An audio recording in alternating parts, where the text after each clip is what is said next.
Humiling ang Philippine Rice Research Institute sa mga lokal na pamahalaan na magpatupad ng ordinansa para sa mga karinderya na magbenta ng kalahating serve ng kanin. Sa gitna ito, nang dumarami na nasasayang na kanin na aabot ng halos 25 billion pesos ang halaga. Magbabalita si Kyle Bulyas. Nanawagan na ang Philippine Rice Research Institute sa mga lokal na pamahalaan na magpasa na ng mga ordinansa na magtatakda sa mga karinderya at iba pang kainan ng pagbebenta ng half rice. Ayon kay Dr. John De Leon, Executive Director ng PhilRice, parami na ng parami ang kaning nasasayang.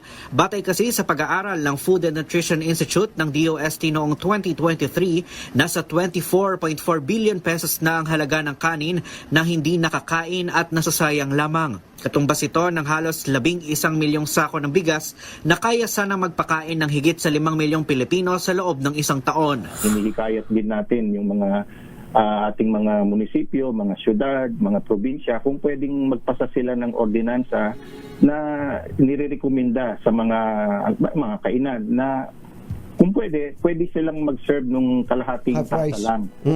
Opo. Para ngayon, natutuwa po kaming sabihin na from that time until now, meron na pong 47 na mga ordinansa na nagawa. Dito po sa inyo, sa NCR, yung Quezon City po at saka yung Metro Manila, yung City of Manila. Meron na po silang ganyang ordinansa. Bukod sa pagsaserve ng half rice, binigyang diin din ni De Leon ang kahalagahan ng pagiging responsible o pagiging responsable sa pagkonsumo ng kanin sa loob pa lamang ng mga tahanan. Aniyay dapat makasanayan na kumuha lamang ng kanin na kayang ubusin para maiwasan ang pagtatapon nito.